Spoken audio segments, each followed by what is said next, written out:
ازيكم حبايبي. طبعا احنا عارفين قدرة قادر، كتير ناس كتير بتعملها بالطريقة العادية وانا عملتها قبل كده، لكن المرة دي هنعمل ميني قدرة قادر. ازاي بقى؟ الاول حاجة هعمل الكراميلا. ان انا السكر اسيحه على البوتاجاز لحد ما يديني الدرجة اللون البني، وده الكراميلا اللي هتبقى اول طبقة في قدرة قادر. طبعا هي طريقتها تشبه كتير طبعا كريم كراميل، وفي نفس الوقت ليه بنسميها قدرة قادر؟ عشان هنتعمل معاها الكيكة. تمام كده. كل ده احنا بناخد السكر من غير اضافة اي شيء عليها، هو السكر بس محطوط على نار متوسطة، وبحاول ان انا يا اما اسيبها لحد ما يسيح يا اما اقلب فيها، يعني مش هتفرق في كلتا الحالتين، هتديني نفس النتيجة. تمام كده. فبالطريقة دي بحاول اقلبها لحد ما تديني الدرجة اللي لونها بني. و طبعا خلوا بالكم في اللحظة دي بتبقى سخنة جدا، ربنا يحافظ عليكم جميعا، يعني اللحظة دي يعني عايزة تركيز شوية. هحط عليها نص كوباية مية، وخلوا بالكم عشان بتطرطش جامد طبعا برضو. ف علشان بعد كده احنا عايزينها يعني شوية سايبة، مش متماسكة يعني. فاللحظة دي صعبة جدا، خلي بالكم وربنا يحميكم لحد ما تقلبوها وهتسيح. هي في الأول هتتجمد معاكم وبعد كده تسيح. طبعا ليه أنا بوريكم هنا أنا بعملها في السيليكون؟ لأني المرة دي هجرب معاكم الإير فراير. يمكن الفرن عندي شوية بايظ، فقلت أجربها في الإير فراير. كده كده أنا هعمل ميني قدرة قادر، فنجربها مع بعض. ادي بيضة 2 3 4 علشان اعمل الطبقة التانية. يبقى احنا حطينا 4 بيضات عليهم طبعا كيس الفانيليا، ونقلبها كويس عشان نعمل الطبقة التانية. احنا قلنا الطبقة الاولى الكراميل، الطبقة التانية اللي احنا هنعمل الكريمة نفسها. معايا هنا الكريمة اللباني. تمام كده. هحط العلبة، انا معايا هنا العلبة 400 جرام. طبعا 400 جرام على اساس ان انا هعمل كذا حبة كب كيك او قدرة قادر يعني صغيرة، فمحتاجة ان انا احط الكمية دي على الاربع بيضات، وهقلبهم كويس زي ما انت شايفة بالطريقة دي. هكون محضرة معايا كوباية لبن، وطبعا من التلاجة عادي يعني مش هتفرق، او الحليب. ونقلبها كويس لحد ما يتجانسوا مع بعض. كل ده طبعا يعني انتوا عارفين طبعا، انتوا شاطرين وبرافو عليكم بالحاجات دي، كله عارفها، ولكن انا كل ده بوريك ان انا هعملها تجربتي في السيليكون الصغير، وفي نفس الوقت تجربتي في الاير فراير. لكن طبعا كلكم شاطرين، واكيد طبعا عملتوها في الفرن عادي وكل حاجة يعني. طبعا انا سبتها تمسك شوية، شايفين تقلت ازاي الكراميل، وفي نفس الوقت برضو في الكب الصغير. وهبتدي انزل بالطبقة التانية اللي هي الكريمة، وهسيب مساحة لاني لسه في طبقة تالتة. زي ما انتوا شايفين بالطريقة دي كده، وهكمل بقية الكمية. مش عايزة اطول عليكم، هوريكم في النهاية العينات التانية الصغيرة. نيجي بقى للطبقة التالتة، برضو بيضتين. يبقى احنا في الأول استخدمنا 4، دلوقتي هنستخدم 2 للطبقة التانية اللي هي طبقة الكيك مع الفانيليا. تمام كده. ونقلبهم كويس لحد ما يتجانسوا مع بعض. هنزل عليها بنص كوباية سكر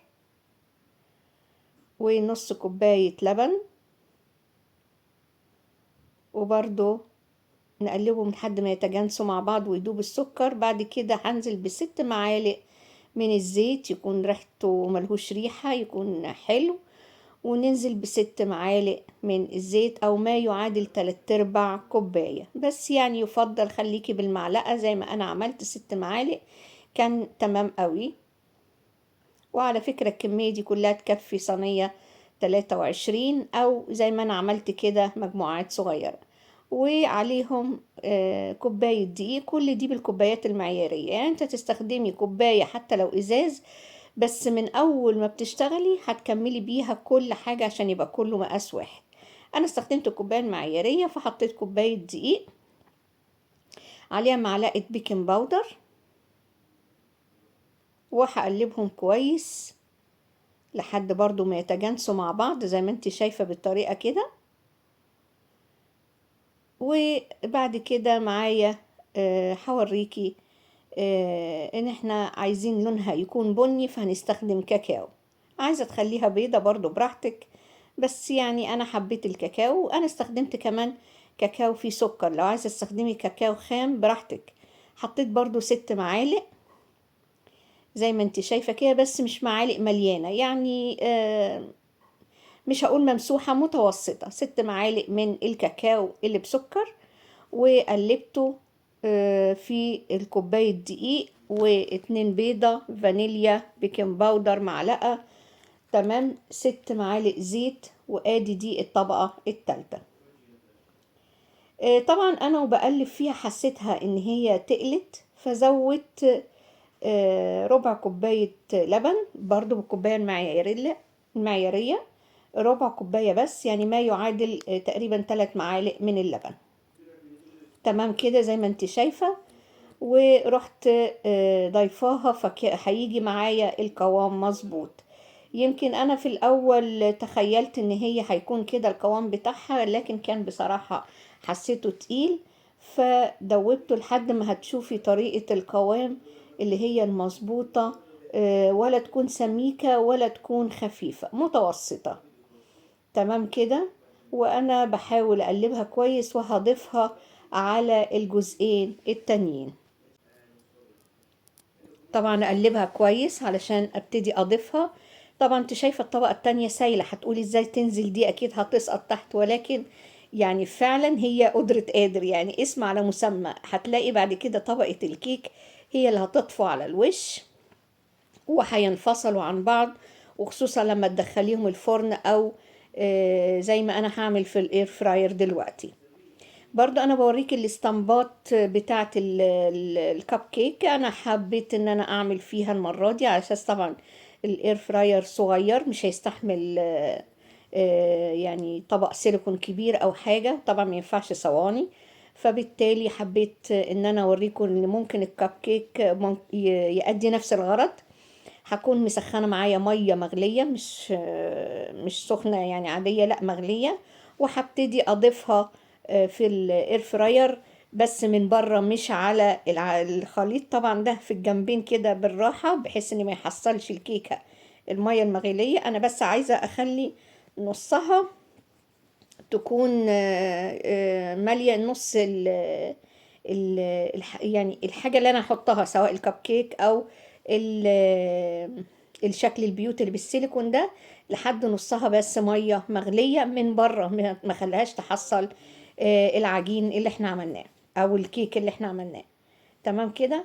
ظبطتها على 45 دقيقة. هي بتاخد معاكي من نص ساعة لساعة الا ربع على درجة حرارة 180. وبعد كده ابتديت اطلعها، كانت استوت زي ما انت شايفة بالطريقة كده، ومسكت. هسيبها ترتاح 9 ساعات، وتاني يوم هوريكي ازاي. طبعا سبتها ترتاح في التلاجة، وهوريكي ازاي تاني يوم لما قلبتها بعد ما عدت 9 ساعات شكلها كان بصراحة جميل وخرافة. يمكن تكون فعلا صغيرة، يعني اسم على مسمى ميني قدرة قادر، لكن جميلة بصراحة، وتجربة حلوة جديدة. كل الناس بتعمل الكب كيك العادي، الحجم العادي. احنا عملنا الميني، وده الجديد بتاعنا، الميني من الكب كيك او القدرة قادر. روعة بصراحة، جميلة، طعمها خرافة.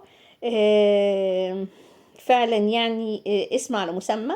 طبقة الكراميل بتنزل على الطبق، طبقة الكريم جزء وطبقة الكيك من تحت، وبينفصلوا عن بعض، وبتبقى طعمها جميل وحلوة جدا، وخصوصا ان هي مسكرة جدا، فكفاية ان كل واحد ياخد واحدة صغنونة كب كيك، ما يبقاش الحجم الكبير.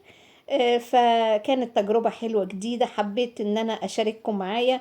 زي ما قلت لكم دايما بنجيب لكم الحاجات البسيطة والسهلة اللي تقدري تنفذيها من غير صعوبة. طبعا بوريكي برضو تجربتي في الاير فراير، حلوة، واتمنى ان هي تعجبكم، واتمنى ان انتي تشتركي في القناة وتفعلي الجرس، وتزوريني كمان على الفيسبوك بنفس اسم القناة نيفن ايطالي دولشي ايصالاتو، وتشرفيني في اليوتيوب او في الفيسبوك، واشوف منك التعليقات وان انتي من انهي بلد، وتعرفيني بنفسك علشان اقدر ان انا اعرفكم واتعرف عليكم اكتر، وتقولوا لي تعليقاتكم في التعليقات تحت. واشوفكم في الفيديو الجاي. باي باي.